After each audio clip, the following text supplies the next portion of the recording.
Good morning, good morning, good morning. This is episode number 25 of Coffee with Campus Consultancy. Today, we're joined by the amazing Whitney, who I'll introduce to you in just 1 second. And today, the topic we'll be talking about is everything to do with B-Corps, social enterprise. What are they? How do you start one? And why are they so fantastic? We'll get to all of that and more in just a second.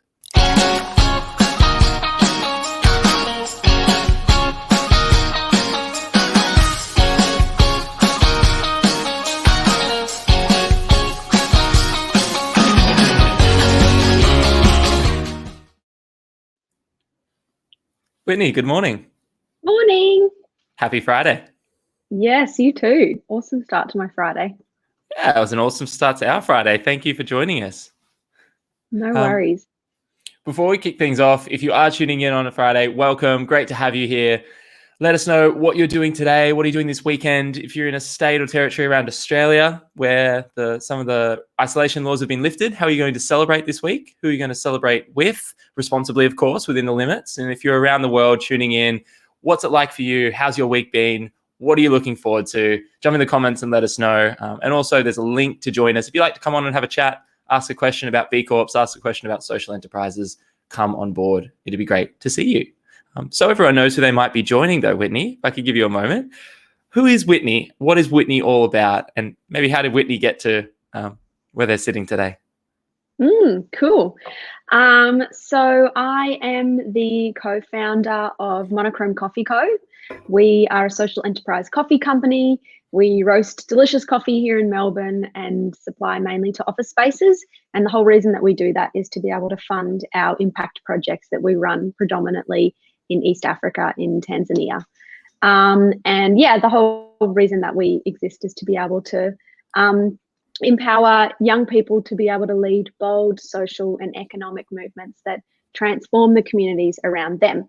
So, you've got our little video there. Cool. There you are. You're up. Love it. And yeah, I guess I am really, really passionate about young people being able to do what they love, do it really well, and do that a lot. Because I just think that if more people in the world were doing that, maybe the world would look a little different. And so, yeah, so that's kind of Cool. why I am interested in making quality education available in communities where they're not usually able to access that super easily. Yes, that's absolutely amazing. One of the questions often when we're speaking with students, whether it's in courses at colleges, in private sort of programs around social enterprise, often when I find people want to start a business, they want to do good, and which is amazing, and I encourage it as well. One of the things we ask them to think about is sort of the change they want to make in the world. And sometimes they say, we want to sell a brand that'll be good for the environment, and we want to do education, and then we want to give all our profits away to mental health, and we want to employ people coming out of this sort of disadvantage. How do you think when you start to structure or grow a business that is for good, what's the process that either you went through or you hear that people go through around starting small, thinking big, and working up to those different layers of impact? Yeah, because it is definitely quite common that if you're someone that's interested in starting a social enterprise, you're probably going to care about a lot of stuff. You care about a lot. Yeah, and I still sometimes experience that as well. And definitely at the beginning, I was like, we can have a program that does this and this and this, and like we're going to do everything.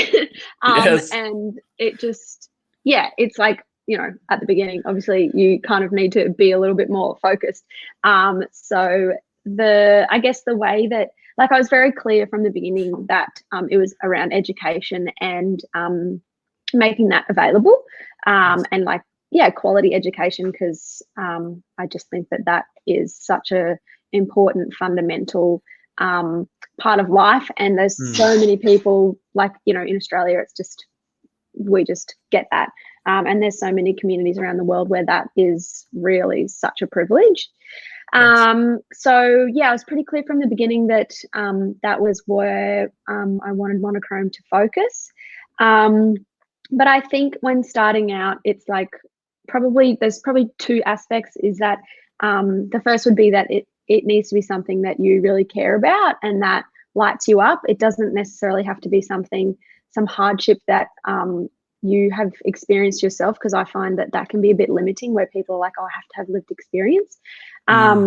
Because you can go talk to those people and interview them and do your research and find out like what it is they need. And then that would be the second part, is doing your research, finding out like what is the actual problem.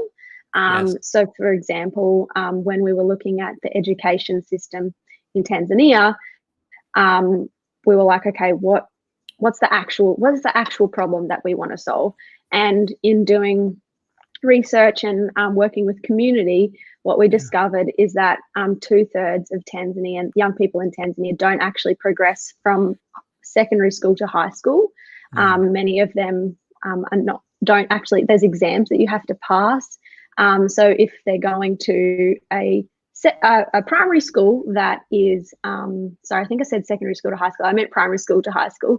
Primary school to high school. Got you. Yeah. So if they are not well equipped enough in their primary school education, they don't pass those exams, and then the education stops at the end of primary school. So we were like, okay, well then it's clear that we need to work with primary school age children, getting them into really high quality schools that have a high rate of passing those exams. So we found a school that had a 100% of their children pass those year 7 exams and go from primary school to high school. So that was like the kind of specific group that we were focusing on. And then also children who were the first in their family to go to school. So that was kind of the other criteria. Yeah. Wow. Amazing. And so I want to jump into that then, of where coffee kind of comes into the picture, and how there's lots of different ways to potentially do good in the education space, but you've gone down the coffee route as a sort of a vehicle, or maybe I'll leave the language up to you how you best describe that. Before we go into that though, a bunch of people are jumping on to say hello. Joanne's jumping on to say hi. Christine saying good morning. Naranjan saying good morning. Josh is saying good day. Natalie saying good morning, everyone. Quasm saying good morning. So good morning to you all. Good morning. This is so cool. I've never done anything like this before. I put a scarf on for you guys. I love it. Yeah, I sort of ironed a shirt. I got to have some buttons on, which is quite normal. Someone called me out on it too. Like, are you wearing a button-up shirt on when you're in quarantine? I know. Isolation. Love the scarf. So one of the things I'm interested there so let's go into the education thing. I knew as soon as I talked to you, I want to go in 7 different directions. So for the sake of time, one of the things I love that you said before, like, you don't have to have experienced the problem, and sometimes that can be limiting. And sometimes if as an alternative, people go, well, okay, how do I find something that I really care about? One of the things that I always say to students, I'd love to hear your take on it, is if you haven't been through it, like that's a great thing. Like, our goal is for no one to have to go through these painful experiences. You know, that's what we're working towards. But you can go somewhere or research about somewhere.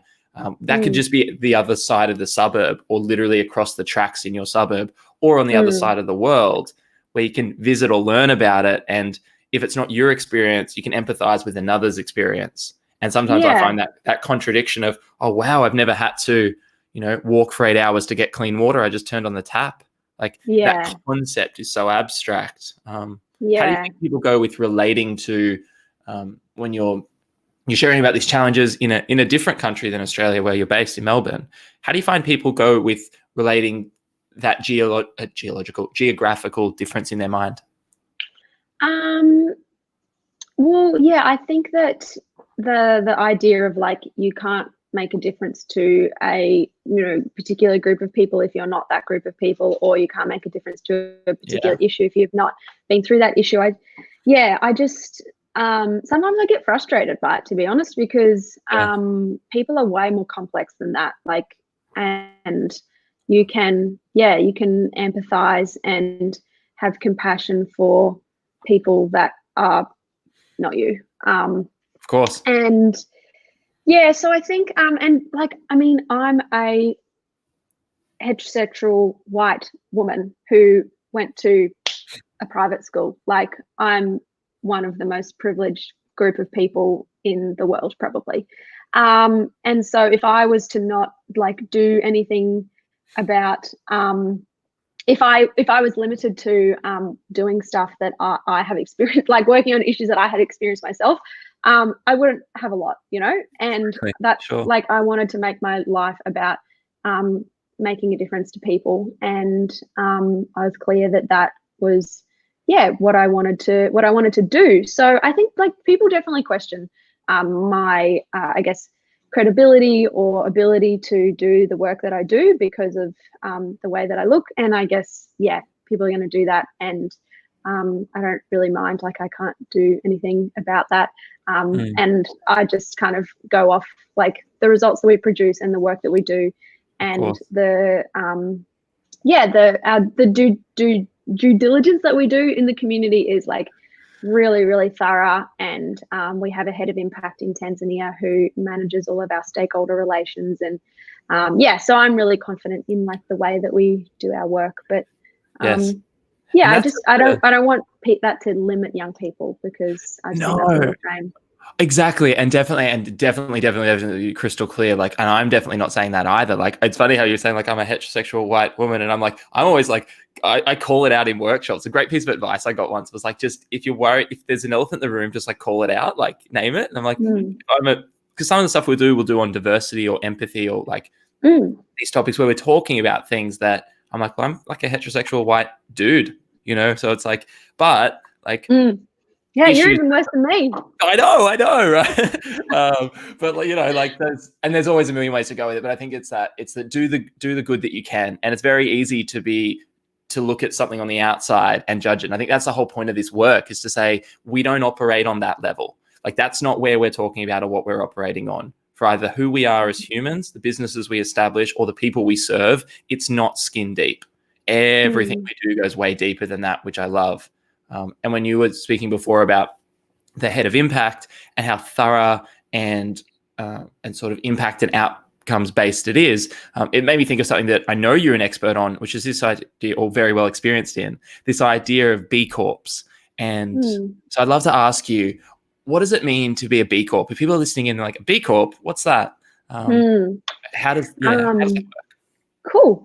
And I realized I didn't answer your question about how we got to coffee. Oh, that's okay. So yeah. So anyway, we can come back to that. We'll bring coffee. We can always bring coffee into this show in some way. Yeah, we can. Yeah. So yeah, B Corp is the B Corp movement is a movement of entrepreneurs and business owners using business as a force for good. So essentially, it is a certification, and businesses go through a rigorous assessment process to gain the certification. And it's essentially a stamp of approval to say that your business is ethical, your business is environmentally and socially responsible, and you're purpose-driven as well as profit-driven. So it's not limited to not-for-profits or community organizations. You can be a multinational, you can be a traditional business. And so, yeah, it looks at all the different aspects of your business. It's like a very holistic assessment process. It's pretty grueling for some businesses. Yep. And yeah, it's basically a way to communicate to stakeholders and customers and your community that you care and that you are kind of in business to do good and to be an awesome ethical business that cares about all the different aspects of the business. So yeah, it's really cool. I absolutely love B Corp. Monochrome has been a B Corp since very early on. You have to have been operating for 12 months to be able to certify. So as soon as we ticked over the 12-month mark, we certified. And yeah, most of our customers are B Corps, because we find that alignment just makes those conversations really easy. That's amazing. I'm going to have to look into that in more depth and figure it out for everything we do. You would love it. Yeah, I've spoken to. Do you know Matt and Tanya from Volley? I don't know if we've spoken about them before. Yeah. I think I first came across it when they were either getting certified or had just become certified and going right down that route. And I was fascinated by it, and I looked into it. But I think at that time we hadn't even been going for a year. This was a little while ago, maybe 2 years ago, or a year ago. So yeah, cool, amazing. All right, so that's something publicly I'm going to look into and figure that out as well, because that's very cool. And I'd love to ask you, from your experience, like, with the business being part of the doing good in the world, I think one of the big things that I hear a lot is like, okay, well, like, isn't there non-profit and for-profit? Like, what's this whole space in the middle? And I'd love to know, Mm. given your sort of background and how much experience you had before starting what you do now, what are some of the benefits of exploring business as a vehicle for good rather than the traditional non-profit pathway? Well, I mean, there's kind of the boring stuff, which is like the entity structure, and the structure of a not-for-profit is different to the structure of business. You have a little bit more freedom with businesses with, if you want to be a partnership or a company or, anyway, that's really boring stuff. But Yeah. and there is still a not-for-profit because Monochrome originally started as a not-for-profit, and so that not-for-profit still exists. And the way that Monochrome Coffee Co works is we're a standard business, and we distribute funds to the not-for-profit, and then the not-for-profit then pays school fees and runs programs in Tanzania. But it's all run by the same people, me and my husband. So I don't know, in terms of like the benefits of like being a not-for-profit or being a business. Yeah. So I guess where I'm going is I know that you worked in nonprofits and you've reflected a little bit on that of like some of the restrictions, and we have a mutual love affair with Dan Pelota's work and that whole idea between, some of the restrictions and rules that are applied, even if it's just thinking at a consumer level. So I'd love to know, in terms of, even if it's something as practical as financial sustainability or your ability to market higher, anything like that. Yeah, well, we moved into coffee as a way to grow the impact that we were having and grow, in terms of like having more money to do more work. And so that's kind of why we moved into coffee. My good friend Henry in Tanzania, he suggested that we sell coffee, and he knew a lot more about coffee than me, and I trusted him. So I was like, dude, let's do this. It was, I guess, with not-for-profit, I just got a little bit, I guess, disenfranchised about, asking people for money for nothing, other than them like feeling good for donating or sponsoring. And I just, I knew that I was in this for, that I would want to do this for a long time. And so I wanted to eventually be able to pay myself, have a team, make a difference like that way as well. And just be more sustainable. So that's kind of why we ended up moving into business and coffee as a way to fund the work that we do. And since then, I've also like discovered all these other like ways that we can make a difference through coffee as well, by working with farmers, working with producers. So there's like all these other things which I kind of just at the beginning I was like, oh, coffee is just the thing that we'll sell to like get money to do more work. But now I'm like really into coffee, and there's all these other ways that we can make a difference at Origin, which is really cool as well. That's cool. That's an interesting perspective that I've not really heard before. Of in charity, it's kind of like the donation is the vehicle for change, and then that gets passed on, and then it goes to an organization. The organization does great work on a variety of levels. Whereas this is sort of saying, not only is the trading and the business, or in this case the coffee, a vehicle to produce the cash to go to the nonprofit, but also like that's such an area for impact and innovation and creativity, and to fall in love with your art.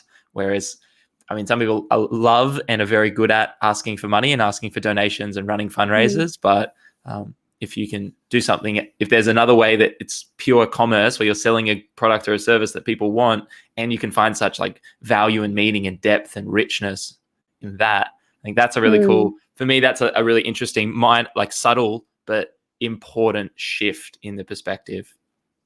Yeah, and like traditional charities and not-for-profits are awesome, and they, there are organizations like that have existed for tens of years, and that is no coincidence. They're amazing and they do a lot of great work.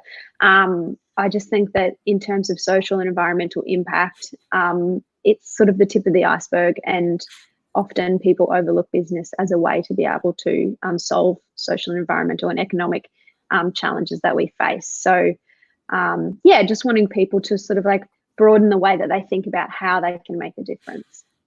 I love it. And just so you know, in the comments, both Joanne and Nat Natalie have said nice scarf. So the scarf is the hit, is Thank definitely a hit. you. I'm so glad I wore it. I was like, is this lame? But I was Not like, lame, gotta do not it. lame at all. As we go into winter, I might need to rock a scarf.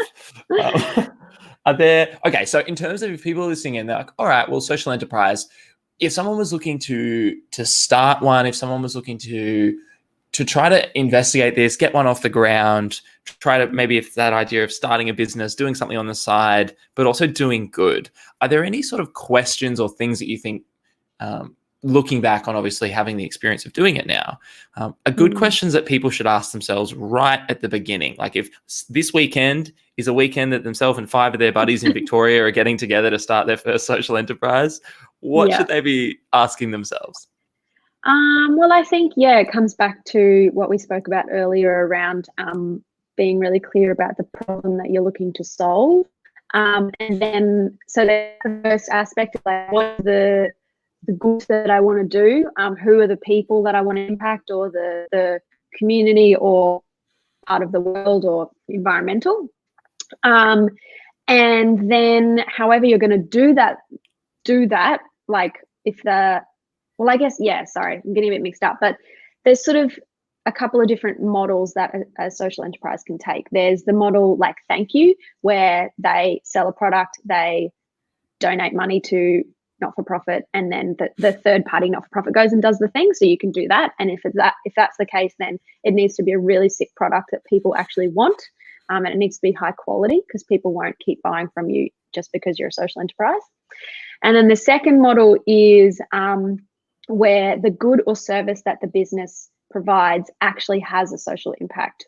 So an example is a business called Reground, who they are a specialty waste removal service where they collect coffee grounds from cafes, and instead of those coffee grounds going to landfill, they go to community gardens. So the actual service that they provide has an environmental impact.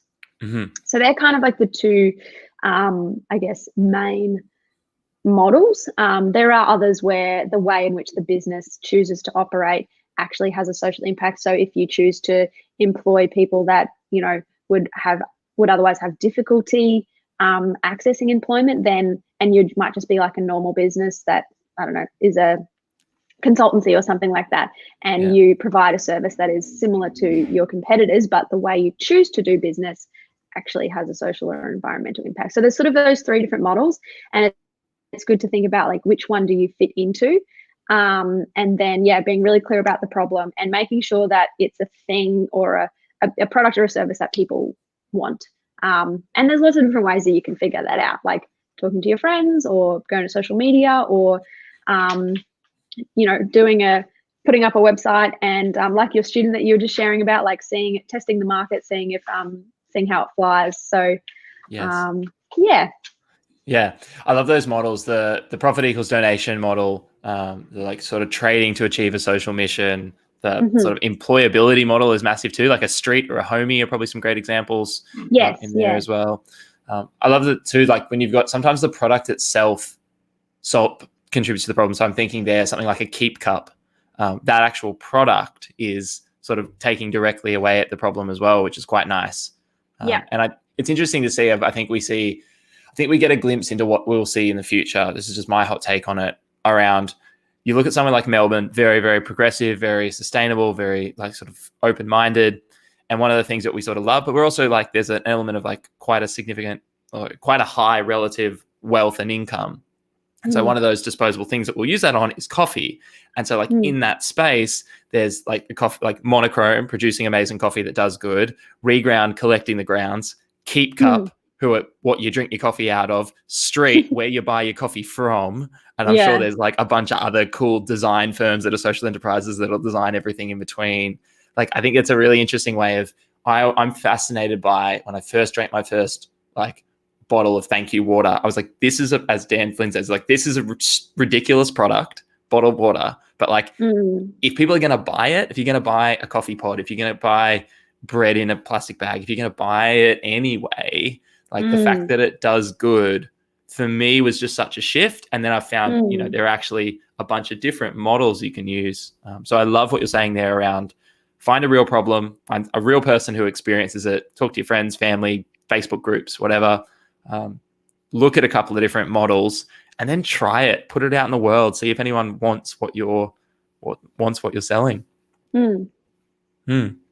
Really cool. I want to be really respectful of your time and appreciative of you coming on today and sharing sort of some of your insights, some of your journey, some of what you do, some insights around BCorps as well.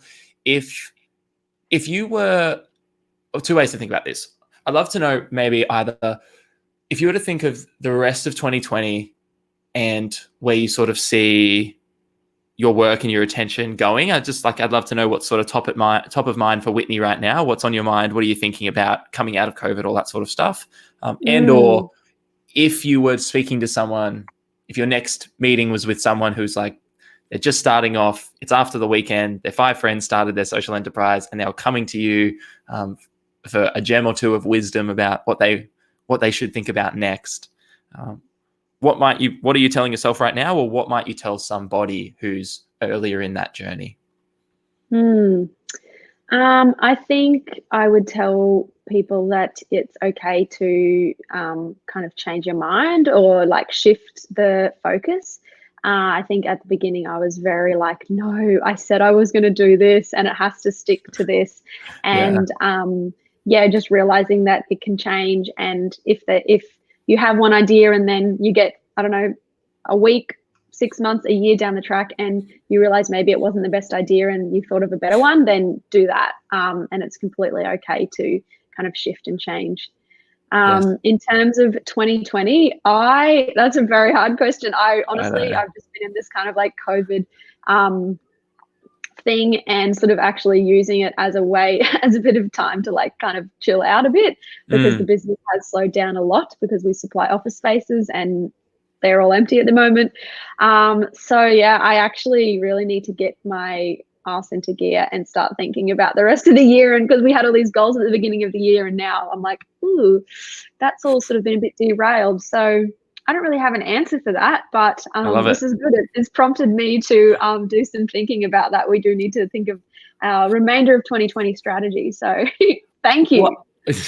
Well, I think the insight there, maybe if someone's listening in, is like that this is like this process of what's next and what's different and changing and reflecting and it being okay to pause, and like that never goes away. It's like, oh, now that we've got this thing and we've got the system set up and we're a B Corp and we've got international partners and we have an amazing product and we have a team, these problems don't kind of stop. So I guess that's, I'm always conscious of not to over glamorize the process, which is so bloody hard.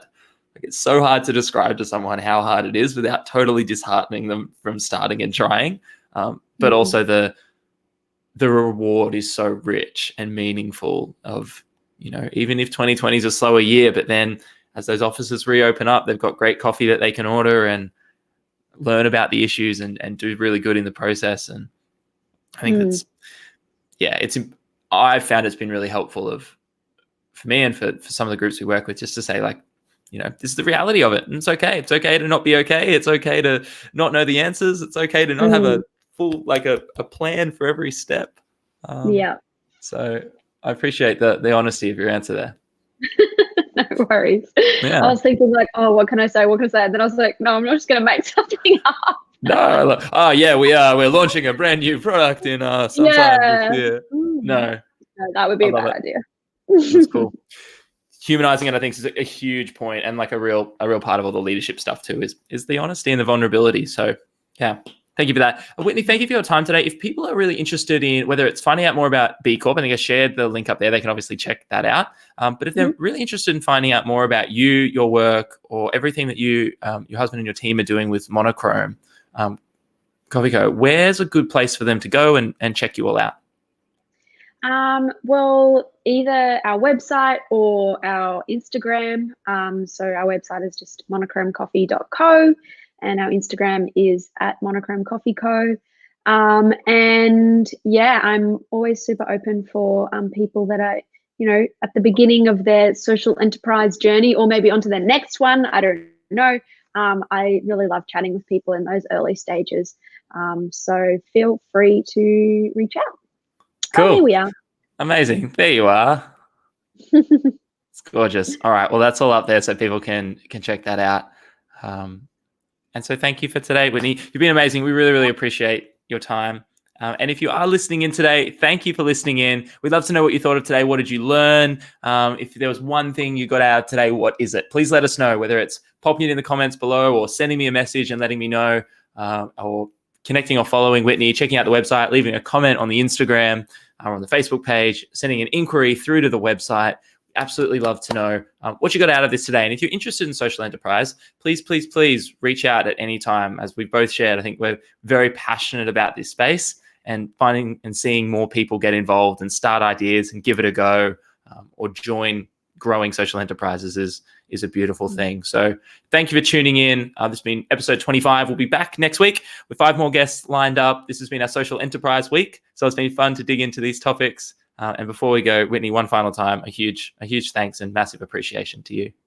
Thank you. This has been awesome. Such a cool experience. And yeah, well cool. done on the consistency of the shows. It's really awesome. Oh, thank you. It's if routine, if nothing else. Even if I don't have a plan, I can build myself a routine, Amazing. I appreciate that. All right. Have a wonderful Friday. Thanks all. Have a good day. See you. See you soon. Bye.